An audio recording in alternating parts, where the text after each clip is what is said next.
Serious, what are the scariest places on Earth currently known to man? Underwater caves would be pretty high up on my list, if not right up at the very top of it. This is more eerie than scary, but towns that have been flooded to make a reservoir. The idea that there are people's belongings and houses down there, at the bottom of the lake, preserved in the cold water. They did that to make Lake Lanier in Gaw. There is an entire town and cemetery under that lake's surface. Many people die in it every year, and the rumor, urban legend, is that it's haunted since a lot of people die under suspicious circumstances. It's also a major source of drinking water for the Atlanta metro area. After watching the movie The Lighthouse, I would be terrified of spending one day there. Just the idea of being in a small rock in the middle of nowhere with no communication and just one small accident from death terrifies me.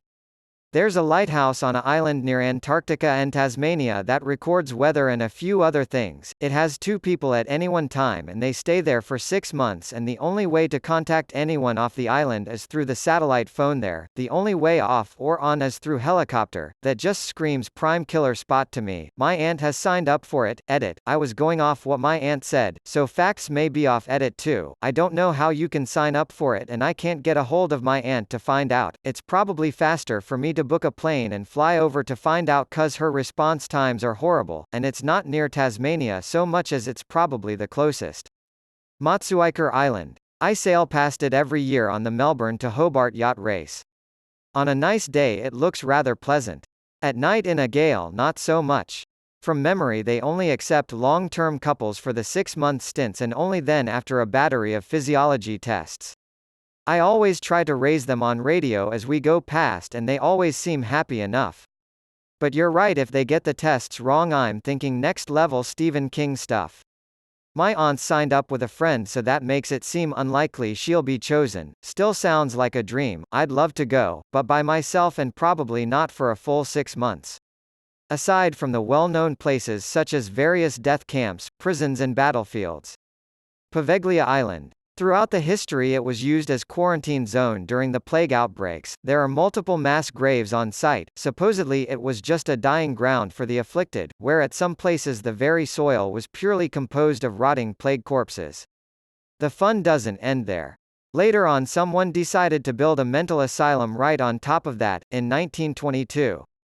Countless cases of observed hauntings by the patients, but nobody believed them, since they were supposedly crazy. The headmaster of the institute then later on committed suicide by climbing the bell tower and jumping down. The Canadian Arctic. The population density is 0.03 inhabitants per square kilometre, and temperatures often drop to -50 degrees Celsius in the winter. There are very few indigenous settlements, and the ones that are established rarely have a road to get to them. Ice fields and glaciers have crevasses that can be up to 160 feet deep, and if you fall in deep enough or in a bad spot, there's a high likelihood that you'll die before any rescue team can reach you. The northernmost national park, Quitnerpak, is 37,775 square kilometers and has 2 ranger stations. Your emergency radios may not even get a signal out due to weather, terrain, or solar activity. You are truly on your own in places that far north, and sometimes you'll have to bolt your tent down with steel cables because the winds will literally blow you away across the rocks. One of the last truly wild places in the world simply because it is so harsh and unforgiving to humans. One misstep could kill you. It's amazing that Inuit have carved out their own world in such a place. Top of Mount Everest. You are actually dying as you stand there. Edit. Dying as in your body is actually shutting down, and you will die just by being at greater than 8,000 meters if you stay too long. Please elaborate. Any altitude above 8,000 meters is considered the death zone. There isn't enough oxygen for humans to breathe. So you're either quickly losing oxygen saturation or, more commonly, going through your limited supply of oxygen tanks. You can only carry so many. Everest, sadly, is littered with them. People who summit Everest don't get to hang out there for more than maybe 2 minutes. You look around, take a quick picture, and start your descent. Chernobyl is pretty scary. The Mariana Trench. Just read on it. 1960 was the first time man reached the bottom. Took till 2013 to do it again. Sheesh. 0.7 miles deep, looked at a few creatures. Goblin shark? Haha, nope. If you are afraid of dolls, mannequins the silent people Hilhanen Kansa field in Finland. It's a field of mannequins facing the main road, and somebody goes and changes their clothes once in a while. It's really creepy in spring when the nights are still dark. In this same vein, the island of the dolls outside of Mexico City looks and sounds creepy as hell. You can actually visit the island if you can find a boatman to take you there. The guy who lived there became superstitious after he discovered a girl's body who had drowned on the island. He died in the exact same spot where he found the girl's body. Broken and deteriorated dolls of various styles and colors are found throughout the island, originally placed by the former owner of the island, Julian Santana Barrera. Julian believed that dolls helped to chase away the spirit of a girl drowned years ago. Santana died in 2001 of a heart attack, close to the same spot where the girl drowned. The ocean, we know more about other planets than we do below the surface of the ocean. There is an estimated 100,000 to 10 million species that are undiscovered. Point Nemo, also known as the loneliest place on Earth, is located in the ocean. The closest island is the Pitcairn, which is still 2,700 km (1,677 miles) and inhabited by approximately 50 people. If you were at Point Nemo and the International Space Station were to pass over you, they would be the closest people to you. Not only is the ocean lonely and cold, it also has lots of pressure. If you were to be placed at the bottom of the Mariana Trench with no protection, you would be crushed with the force of about 50 jumbo jets, which is around 25 million pounds or 12,500 tons. Catacombs of Paris. I remember the article about some kids trespassing to explore those catacombs, and they found the body of a girl that had gone missing years earlier. Apparently another group of kids had gone down there, and in all the fun missed that they were sans one. Apparently, she had blundered around, in the dark and silence, before falling down and just dying there. Don't Google unless you want to see the body. It isn't pleasant. Not Paris, Odessa. There's another catacomb system under the city of Odessa in Ukraine. The catacombs of Paris extend for 250 km, but the catacombs of Odessa extend for 2,500 kilometers, and unlike the Paris catacombs have never been mapped in their entirety, either officially or by the urbex community. The Odessa girl was a rave attendee who had gotten lost when she wandered off while intoxicated, probably to use the bathroom. With no flashlight, warm clothing, or food, she either froze or starved to death alone in the dark before eventually being found by 3 urban explorers several months later. La Rinconada, Peru. It's dangerous enough that you have to notify the cops of another town that you are going there.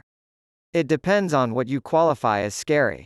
Places that come to mind are the Marianas Trench, Chernobyl, and if you can count it, the Kola super deep bore hole in Russia.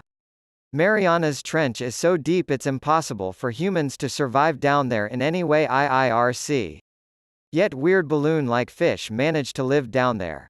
Chernobyl is self-explanatory, though the radiation has significantly declined over the years. It's still a very dangerous zone, especially with the radiation-mutated animals like something out of Fallout. The Kola super deep bore hole was a project by the Soviets to try and break through the Earth's crust and get to the Earth's mantle. I think the size of it was only maybe a foot-wide tunnel dug straight down. But it got to the point where their equipment couldn't operate anymore because of the extreme temperatures, something like 180 degrees Celsius or some other high temperature. It was stopped with the collapse of the Soviet Union, and the final depth was about 7.5 miles down. The scary part about it is that these guys literally dug a third of the way through Earth's crust just to see if they could, what would happen, and just slapped a cover over it. Antarctica, with temperatures that can drop down to 89 C, winds up to 300 plus km per hour, thousands of km from the closest inhabited nation, ultra-low population density, which the supermajority are concentrated at various camps, and just a place of ice. Get lost and you're dead. Hell, any place in remote Russia, Canada, Greenland will do. Just drop a person off at the right place during winter, and there's close to 0% chance of survival, even with rescuers looking for you.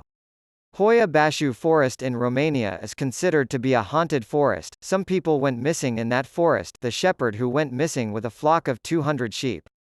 Visitors of this forest also report strange feelings of nausea, anxiety, and being watched. Not really anything scary but kinda creepy, so here goes. There's a coal mining town in PA called Centralia. It's unknown how exactly it happened, but the mine caught fire in 1962 and the underground of the town has been on fire to this day. Basically a ghost town with a population of like 5 people. This town also apparently is the inspiration for the game Silent Hill. I visited a place on a tour of WW2 events around Europe that gave me absolute chills. It was in the middle of a woods, a big pit with steps cut into the side that we carefully walked down. It must have been about 20 feet deep and 50 feet from side to side, empty save for a single wooden post riddled with bullet holes. Horrible, but so were a lot of other places we'd been, but this one was weird. It was in the middle of a forest we'd walked through, full of birds and other wildlife, but here it was silent, completely still. No wind, no noise, nothing grew through the packed earth. It sounds stupid, but it was like nature rejected it, it felt poisonous. As soon as we walked away from it, all the sounds of nature started again. Freaked me out. That was 26 years ago and I've never forgotten how it made me feel. There is an island in Brazil. The island has 1,500 meters length by 500 meters width. It has at least 45 snakes per hectare. How scary is that? The North Korea-South Korea border. Less of creepiness, and more of direct danger that makes it so you will most likely die within seconds. More than likely there have been hundreds, possibly even thousands, of people that were shot or blown up in that area with their remains never retrieved. It wasn't the border itself or the views into North Korea that I found unnerving. It was that lone train station to which barely any trains call. It's just weird how pristine and massive it is with nothing around it. Not to mention the freedom villages on either side meant to coax people into wanting to come over. They are mostly just ghost towns. The people who live in them are government workers tasked with keeping the towns from looking run down. I live in India, so jungles, in which elephants and predators live, are pretty scary. Days are pretty cool, but after twilight it's scary. The very true outback of Australia. If you're traveling, nobody expects to see you for up to a week, nobody expects phone calls or messages as there's no phone service. If you break down, it could take a couple days until you are found by a passing car. And if they don't find you in time, the dry extreme heat will kill you. You could never pack enough water to survive as long as it takes for someone to notice you're even missing. It's unforgiving and a horrible way to die. Not to mention that if you die, the heat will decompose you in a matter of days and scavengers will scatter you, meaning your family may never know. Honestly, pick anywhere in the oceans. We know less about the depths of that boundless abyss than we know about space.